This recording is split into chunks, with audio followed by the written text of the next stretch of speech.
देखिए ये चिंकी किसी का नाम है तो हम इसको चिंकी ही लिखेंगे, ठीक है।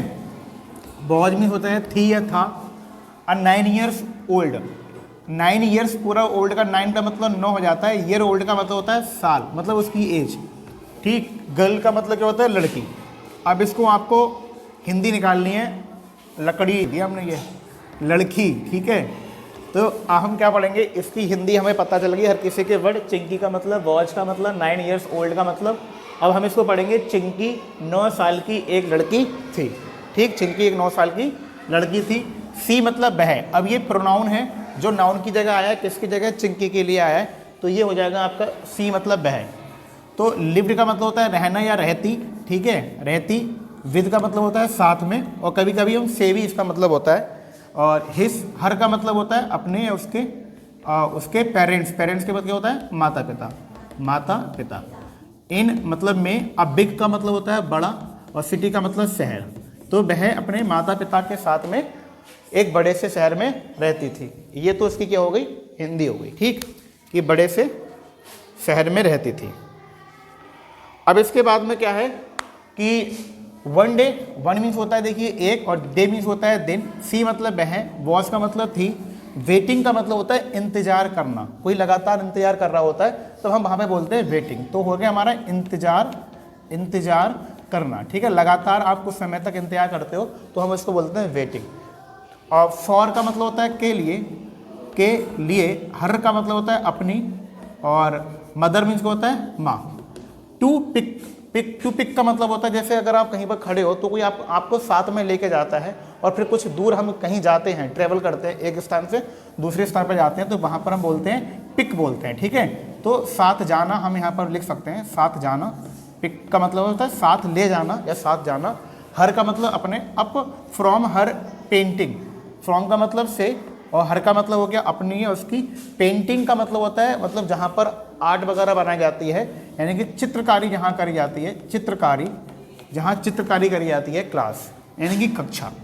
तो वो क्या है, अब इसकी हिंदी हम निकालेंगे कि one day she was waiting, एक दिन भाई आप इंतजार कर रही थी, for her mother to pick her, उसे पिक करने के लिए, उसे साथ ले जाने के लिए इंतजार कर रही थी। अब फ्रॉम हर पेंटिंग क्लास, कहाँ से, अपनी पेंटिंग क्लास से। हाँ बताओ।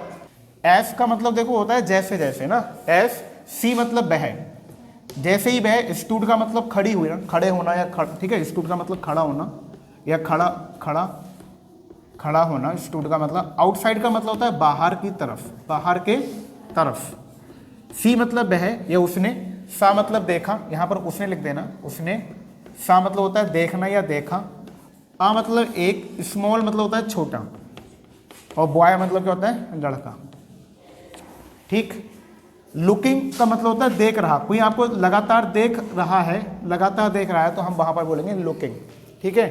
केयरफुली, केयरफुली मतलब होता है ध्यानपूर्वक, मतलब लगातार कोई आपको देख रहा है, नजर ही नहीं हटा रहा है, तो वहां पर बहुत ध्यान से कुछ चीज देखता है तो वहां पर केयरफुली बोलते हैं। एट द पीस, एट का मतलब होता है पर, द पीस का मतलब टुकड़ा, या कोई टुकड़ा होता है, कागज का टुकड़ा हो गया तो हम इसको पीस बोलते हैं, तो हम यहाँ पर टुकड़ा बोल सकते हैं, टुकड़ा। ऑफ द पेपर, ऑफ का मतलब क्या होता है, पेपर का मतलब कागज, ठीक, कागज। इन मतलब में, हर मतलब उसके, हैंड का मतलब हाथ में। अब इसकी क्या मीनिंग निकालेंगे कि वह पेंटिंग क्लास के बाहर इंतजार कर रही थी, उसकी माता है। इसके बाद एज सी स्टूड, जैसे ही वह बाहर खड़ी हुई, सी सा उसने देखा, अ स्मॉल बॉय एक छोटा सा लड़का देखा, लुकिंग केयरफुली जो उसको ध्यानपूर्वक देख रहा था, at the piece of the paper, किसको देख रहा था, पेपर के टुकड़े को देख रहा था, इन हर हैंड अपने हाथ में, ठीक। अब इसके बाद में तो हमने यहीं तक लिखा था एक स्टोरी को, तो अभी दोबारा समझ लेते हैं इसको। Chinki was the 9 years old girl, Chinki 9 साल की लड़की है, आप ऐसे हिंदी निकालेंगे। इसके बाद सी लिव्ड, वह रहती है, विद हर पेरेंट अपने माता पिता के साथ में, इन अ बिग सिटी एक बड़े से शहर में।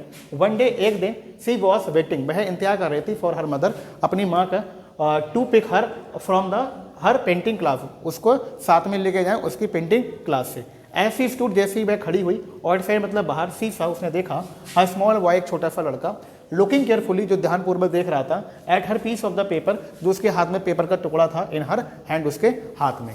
अब यहाँ पर हमने दूसरी कहानी को लिख रहे थे, तो क्या है, वंस अपॉन, एक समय की बात है, ये एक समय, ठीक है। वंस अपॉन अ टाइम मतलब एक समय की बात है, ये एक समय पहले, हम ऐसे बोलेंगे, वंस अपॉन अ टाइम एक समय की बात है। देयर, अब देखिए देयर का मतलब होता है अगर हम किसी के बारे में बात करते हैं और उनका हमें नाम वगैरह पता नहीं होता, किसी फैमिली के बारे में बात करते हैं तो हम वहाँ पर देर लगाते हैं। देर का मतलब वहाँ नहीं होगा, once upon a time there lived, मतलब एक समय की बात है, वहाँ लिव्ड का मतलब रहता था, तो यहाँ पर वहाँ है, सॉरी यहाँ पर हम वहाँ बोलेंगे कि once upon a time there lived, वहाँ पर एक समय की बात है कि वहाँ लिव्ड का मतलब रहना या रहता था, एन मतलब एक, ओल्ड का मतलब बूढ़ा, मैन का मतलब आदमी। तो एक समय की बात है कि वहाँ एक बूढ़ा आदमी रहता था। विद का मतलब होता है साथ में, हर मतलब अपने, उसकी जो भी है डॉटर, तो वह एक बूढ़ा आदमी अपने डॉटर के साथ में रहता था। डॉटर का मतलब क्या होता है? पुत्री या बेटी। तो वह अपने बेटी या पुत्री के साथ में रहता था। कौन रहता था? Old man. ठीक, यहाँ तक। फिर हम यहाँ से पढ़ेंगे द यंग डॉटर। यंग का मतलब जवान होती है, जो लड़की जवान, मतलब यंग हम उसको बोलते हैं जो जवान हो जाते हैं। द यंग डॉटर, जवान लड़की, गॉट मैरिड। गॉड मतलब गॉड मैरिड का मतलब होता है शादी हो जाना। ठीक है, तो गॉड मैरिड का मतलब होता है शादी हो जाना, शादी हो जाना। तो जो उसकी यंग लड़की थी, जवान लड़की थी, उसकी क्या हो गई थी? शादी हो गई थी। एंड और का मतलब होता है, एंड का मतलब बताइए, और होता है। वॉज का मतलब थी, लिविंग का मतलब रहना, अ हैप्पी लाइफ। तो वो क्या कर रही थी? एक हैप्पी जिंदगी गुजार रही थी, हैप्पी लाइफ जी रही थी। इसके बाद में क्या? एक्सेप्ट का कभी कभी होता है कि सब कुछ ठीक चल रहा होता है लेकिन कुछ चीज़ें सही नहीं चल रही होती हैं, तब वहाँ पर बोलते हैं एक्सेप्ट, मतलब इसके सिवाय। सब कुछ तो ठीक है लेकिन इसके सिवाय सब कुछ ठीक नहीं है, तो के सिवाय या अलावा भी हम बोल सकते हैं कि इसके अलावा उसकी जीवन मैरिड हो गई थी। एंड वॉज हैप्पी, वह लिविंग ए हैप्पी लाइफ, वह खुशहाल जीवन जी रही थी। लेकिन यह इसके सिवाय, किसके सिवाय? फॉर मतलब फॉर वन प्रॉब्लम, केवल इसके सिवाय केवल एक ही प्रॉब्लम थी। वन का मतलब एक, और प्रॉब्लम का मतलब क्या होता है जी? है समस्या। बहुत बढ़िया। समस्या हर मतलब उसका, किसका? उस लड़की का, बूढ़े आदमी की लड़की का। हर हस्बैंड का मतलब मीन्स क्या होता है? पति।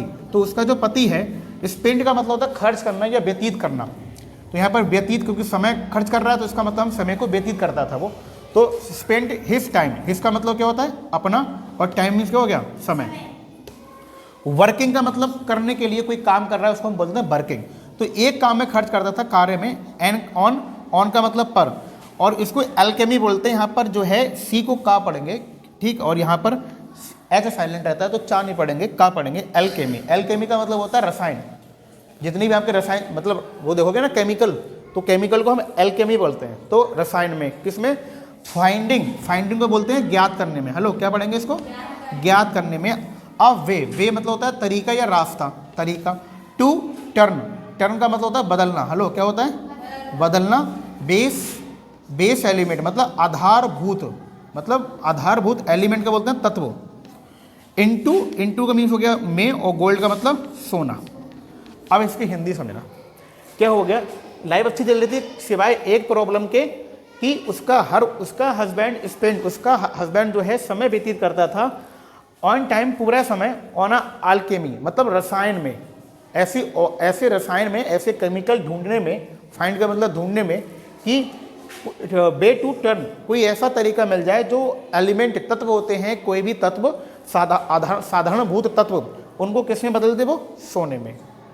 समझ आ रहा? तो एक कहानी चल रही है कि एक ओल्ड मैन है, उसकी बेटी है, शादी हो गई है, गॉड मैरिज, उसकी लाइफ अच्छी चल रही है, लिविंग लाइफ चल रही है, हैप्पी लाइफ चल रही है, सिवाय एक प्रॉब्लम के कि उसका जो हस्बैंड है लड़की का, वो अपना पूरा समय किसमें खर्च कर देता है? कोई ऐसे एल्केमी मतलब रसायन खोजने में कि कोई भी तत्व को, किसी भी एलिमेंट को वो किसमें बदल दे? गोल्ड में। तो इस प्रकार से आप हिंदी जो है, इंग्लिश को हिंदी में ट्रांसलेट करेंगे तभी कर सकते हैं जब आपको एक एक वर्ड की क्या पता हो? हिंदी पता हो। समझ आ गया? तो इसको नोट कर लो, सब वर्ड मीनिंग भी लिख लो।